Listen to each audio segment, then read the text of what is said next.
Bismillahirrahmanirrahim. Assalamualaikum warahmatullahi wabarakatuh.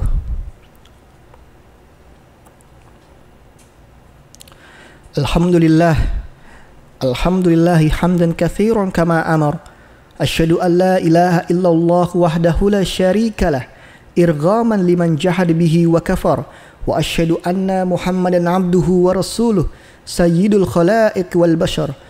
Allahumma shalli wa sallim ala sayyidina wa maulana Muhammad zi syafa'ati yaumal mahsyar. Wa shalli wa sallim wa barik alaihi wa ala alihi wa ashabihi mattasalat ainum bin nadhar. Amma ba'd. Fa ya ibadallah, usikum wa iyaya bitaqwallah wa ta'atihi la'alakum tuflihun. Wa qala Allah ta'ala fil Qur'anil Karim, a'udzu billahi minasy syaithanir rajim. Ya ayyuhalladzina amanu taqullaha haqqa tuqatih wa la tamutunna illa wa antum muslimun. Hadirin jamaah Jumat rahimakumullah.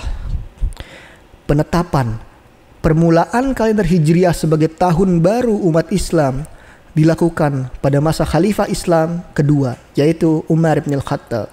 Beliau menetapkan tahun baru Islam dihitung mulai dari tahun terjadinya hijrah Rasulullah SAW bersama para sahabat dan pengikutnya dari Mekkah ke Yathrib atau kota Madinah. Peristiwa hijrah memisahkan antara hak dan yang batil. Oleh sebab itu, abadikanlah dalam rangkaian sejarah. Tegas Khalifah Umar 7 tahun kemudian setelah bermusyawarah dengan sahabat yang lain. Tentang hijrah yang dilaksanakan oleh Rasulullah dilukiskan dan disimpulkan oleh mantan Syekhul Azhar Dr. Muhammad Al-Faham sebagai berikut. Hijrah itu bukanlah melarikan diri dari medan juang, bukan pula semata-mata pindah dari satu negeri ke negeri lain, tetapi ialah pindah dan menjauhkan diri dari bumi yang penuh dengan kemusyrikan, yang diperintah oleh kebodohan, yang didominasi oleh kekejaman, menuju satu bumi yang akan memancarkan cahaya kebenaran, al-haq dan tauhid. Suatu revolusi memadamkan kegelapan jiwa, kegelapan kepercayaan, dan kegelapan masyarakat yang penuh kejahatan dan kerusakan. Dalam kaitan ini, seorang muslim haruslah senantiasa mengenang dan menghayati jiwa dan semangat hijrah itu, serta memetik hikmah dan relevansinya bagi kehidupan dalam konteks kekinian. Walau perkataan hijrah secara bahasa berarti pindah, tapi maknanya tidak selalu dengan melakukan hijrah fisik. Dalam konteks kekinian, seorang muslim berhijrah kepada Allah dengan menunjukkan sikap dan komitmen dan identitas keimanannya. Hijrah dalam kategori kedua ini disebut hijrah qalbiyah, yaitu hijrah hati nurani atau mental. Saudara-saudara kaum muslim yang berbahagia, Allah menyatakan dalam Al-Quran bahwa orang-orang yang beriman, berhijrah dan berjihad di jalannya adalah orang-orang yang benar mengharapkan rahmat Allah. Sebagaimana Allah berfirman dalam Al-Quran surat Al-Baqarah ayat 218, A'udzu billahi minasyaitonir rajim. Innal ladzina amanu wal ladzina hajaru wa jahadu fi sabilillah ulaika yarjuna rahmatallahi wallahu ghafurur rahim. Sesungguhnya orang-orang yang beriman, orang-orang yang berhijrah dan yang berjihad di jalan Allah, mereka itu mengharapkan rahmat Allah, dan Allah Maha Pengampun lagi Maha Penyayang.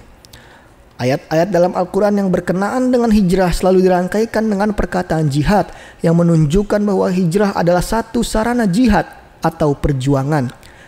Pengertian jihad itu mengandung makna perjuangan suci yang diridhoi Allah.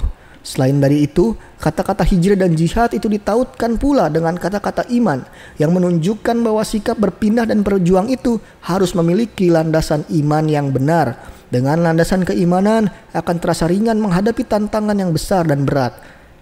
Hijrah dalam Islam tidak berarti uzlah atau mengasingkan diri dari masyarakat. Seorang muslim tetap bergaul di tengah-tengah manusia lainnya, tetapi tidak terlibat atau melibatkan diri dari perbuatan yang tidak baik maupun merusak. Bahkan berupaya untuk mencegah dan memperbaiki kerusakan yang ada di masyarakat. Hijrah hati nurani atau mental ini berlaku sepanjang masa. Sebagaimana Rasulullah SAW bersabda, seorang muslim adalah tak kala orang muslim lainnya selamat dari lidah dan tangannya, dan seorang muhajir atau orang yang berhijrah ialah yang hijrah dari segala perbuatan yang dilarang Allah. Hijrah seperti yang dilakukan Rasulullah sudah tidak ada lagi setelah Fathul Makkah, tetapi hijrah dari segala yang dilarang Allah, hijrah dari maksiat, hijrah dari kejahatan, hijrah dari sistem ekonomi yang ribawi kepada sistem ekonomi yang islami, hijrah dari perpecahan kepada persatuan dan ukhuwah Islamiyah, hijrah dari pandangan sekuler menjadi pandangan hidup Islam. Semua itu diperlukan sepanjang masa. Saudara-saudara kaum muslimin yang berbahagia, dalam kaitannya dengan menghijrahkan hati ini, Ibnu Qayyim al-Jauziyah dalam Thariqul Hijratain menyimpulkan seorang muslim dalam kehidupan dan perjuangannya setiap saat menempuh dua jalan hijrah. Yang pertama, hijrah kepada Allah dengan mendekatkan diri kepadanya, mencintainya, berbakti kepadanya, berserah diri kepadanya, senantiasa berdoa dan mengharap hanya kepada Allah. Lalu yang kedua, hijrah kepada Rasul dengan mengikuti langkah-langkah dan perjuangannya, mentadaburi kisah perjuangannya, mengikuti sunnah-sunnah Rasulullah Shallallahu Alaihi Wasallam dan menjadi manusia yang berpegang teguh kepada Allah Subhanahu Wa Taala dan berpegang teguh kepada sunnah Rasulullah Shallallahu Alaihi Wasallam.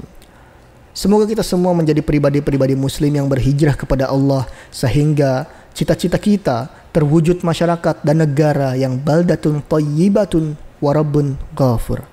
Amin ya rabbal alamin. Barakallahu li wa lakum fil Qur'anil azim wa nafa'ani wa iyyakum bima fihi minal ayati wadh-dhikril hakim wa taqabbala minni wa minkum tilawatahu innahu was-sami'ul alim. Aqulu qawli hadha wa astaghfirullahal azim li wa lakum wa lisairil muslimina wal muslimat wal mu'minina wal mu'minat fastaghfiruhu innahu huwal ghafurur rahim.